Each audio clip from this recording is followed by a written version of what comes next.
दोस्तों बात करेंगे डोलोक्सिटिन के बारे में। डोलोक्सिटिन क्या है, किस बीमारी में चलता है, साइड इफेक्ट क्या देगा, सावधानियां क्या रखना चाहिए यूज़ करते वक्त, या इसका डोज क्या होता है, सब कुछ जानेंगे इस वीडियो में। तो देखते रहिए। और रिक्वेस्ट है दोस्तों, कोई भी दवाई अपने डॉक्टर की सलाह के बिना नहीं लेना चाहिए। ये वीडियो सिर्फ और सिर्फ आपकी जानकारी के लिए बनाए जाते हैं, ठीक। तो यहाँ पे बात कर रहे हैं डोलोक्सिटिन की। तो डोलोक्सिटिन मार्केट में कई नामों से मिलता है, आपने सुना होगा डोलेन, ड्यूजैक या सिम्बोल्टा काफ़ी ज़्यादा फेमस है, सिम्बॉल या डूजेल, ड्यूमोर, बहुत सारे आते हैं। ये बेसिकली क्या दोस्तों, एक एंटी डिप्रेसेंट ड्रग होता है, मतलब कि डिप्रेशन को कम करने की सीधी सी दवाई है। अब डिप्रेशन को कम करने के लिए तो बहुत सारी आती हैं, SSRI क्लास की दवाइयाँ बहुत सारी आती हैं, जैसे कि फ्लैक्सुटिन है, आपने सुना होगा फ्लैक्सुटिन।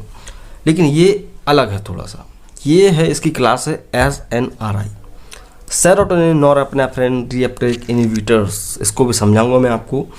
अब होता क्या है, ये मार्केट में 20 मिलीग्राम, 30 मिलीग्राम, 40 और इतनी स्ट्रेंथ में अवेलेबल होती है, 60 मिलीग्राम की स्ट्रेंथ में अवेलेबल होती है।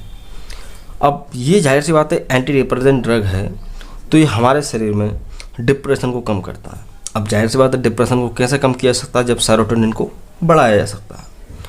तो सेरोटोनिन एक न्यूरोट्रांसमीटर होता है, नॉरएपिनेफ्रिन भी न्यूरोट्रांसमीटर होता है, जो कि हमारे ब्रेन में काम करता है, ब्रेन से पूरी नर्व्स के अंदर जा रहा होता है, सिग्नल्स को लेके जाने वाला काम है।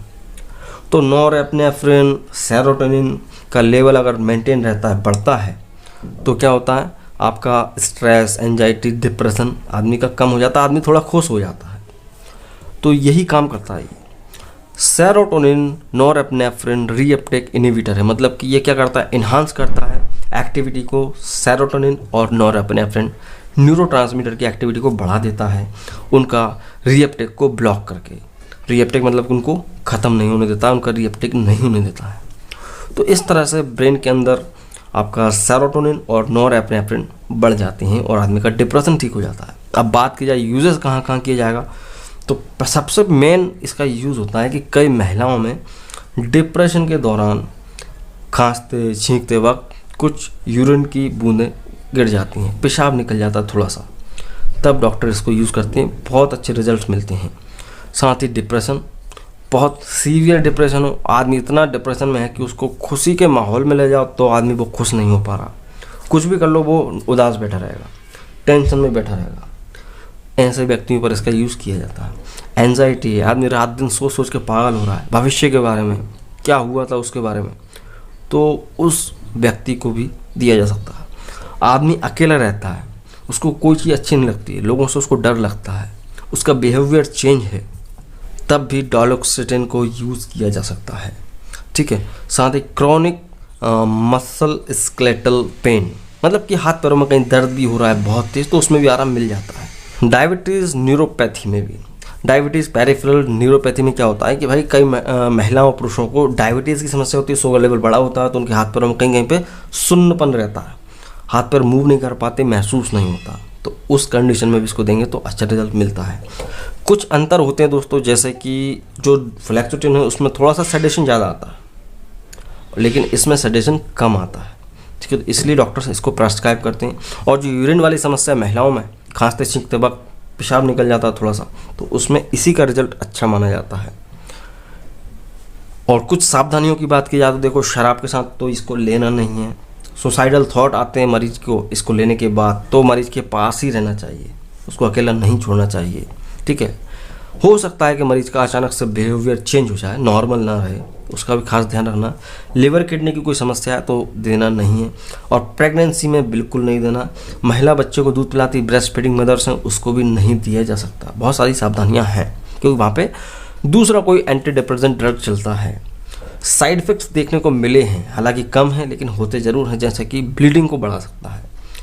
कहीं पे भी शरीर में अगर कोई इंजरी वगैरह होगी तो ब्लीडिंग ज़्यादा होगी, ठीक है, रिस्क ऑफ ब्लीडिंग। और सेरोटोनिन सिंड्रोम हो सकता है, मतलब कि सेरोटोनिन का लेवल कुछ ज़्यादा ही बढ़ जाएगा तो सेरोटोनिन सिंड्रोम हो जाएगा। इस पर अपन अलग से एक वीडियो देखेंगे कि ये होता क्या है, ठीक। और कन्फ्यूजन हो सकता है, हार्ट रेट बढ़ सकती है, ब्लड प्रेशर भी बढ़ सकता है, ये सब हो सकता है। बॉडी में कहीं कहीं पर रैसेस वगैरह हो सकते हैं अगर इसको लेता है कोई व्यक्ति। तो अगर ऐसा हो रहा है तो डॉक्टर को बताओ, डॉक्टर आपको बंद करेगा और दूसरी कोई दवाई देगा।